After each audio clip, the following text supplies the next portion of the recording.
A report on labor and human rights violations in the United States maritime industry.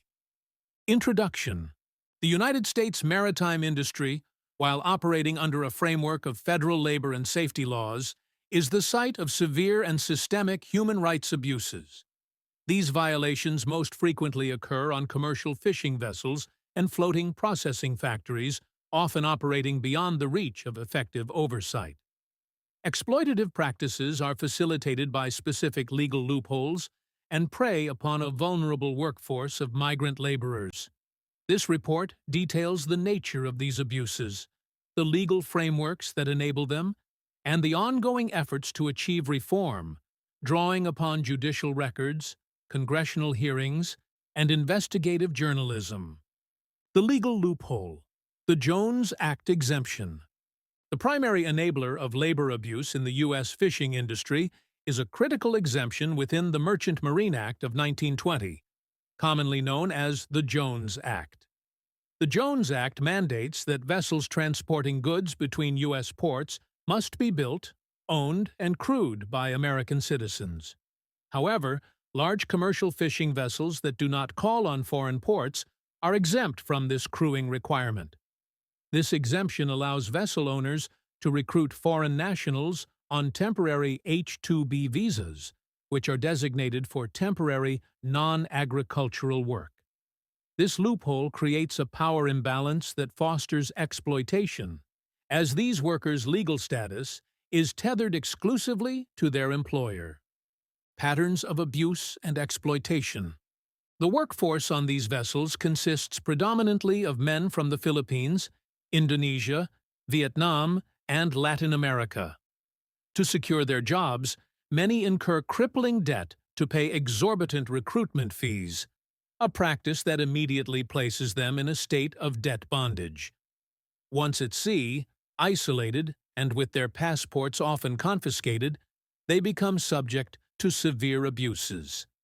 Documented violations form a clear pattern of forced labor.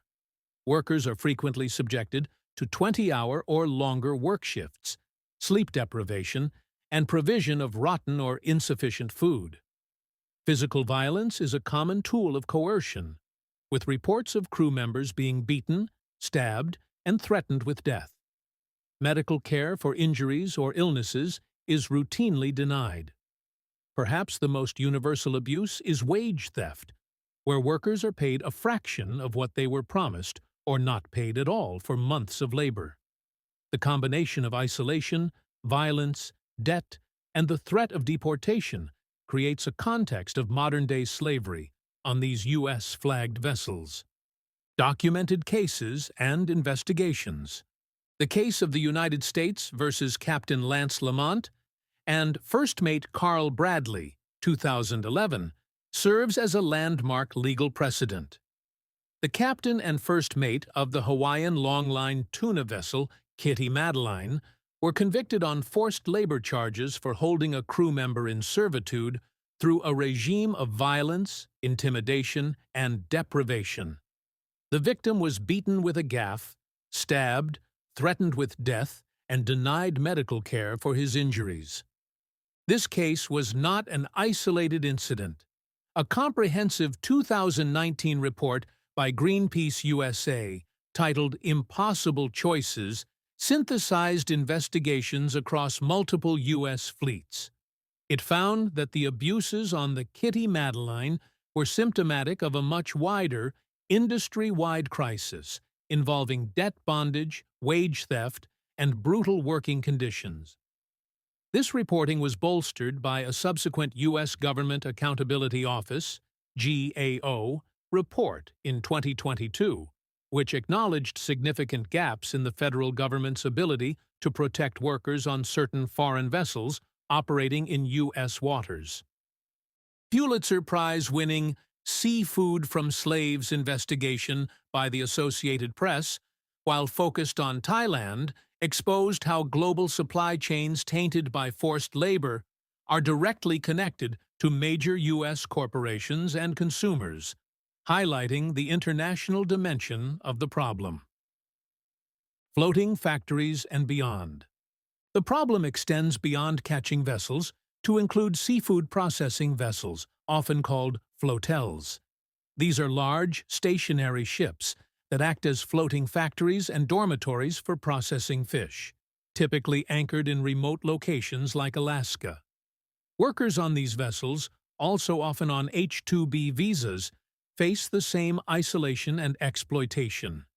In 2023, a major class action lawsuit was filed against Trident Seafoods, one of the nation's largest seafood companies, alleging forced labor, human trafficking, and wage theft against hundreds of Filipino workers on its floating processors. While more heavily regulated, the broader merchant shipping sector is not immune. Issues such as crew abandonment in foreign ports without pay or a means of return home, as well as disputes over unpaid wages, are periodically handled by organizations like the International Transport Workers Federation, ITF. Conclusion. Labor and human rights violations on U.S. ships and floating factories are a documented and systemic issue. They are rooted in a specific legal exemption, the exploitation of temporary visa programs, and the inherent difficulty of monitoring vessels at sea. Despite high-profile prosecutions and increasing congressional awareness, effective enforcement remains a significant challenge due to jurisdictional complexities, the fear that silences victims, and the vast, remote nature of the maritime domain. Sustained effort is required to close legal loopholes, reform visa programs, strengthen oversight, and hold corporations accountable for their supply chains to eradicate these abuses from U.S. waters.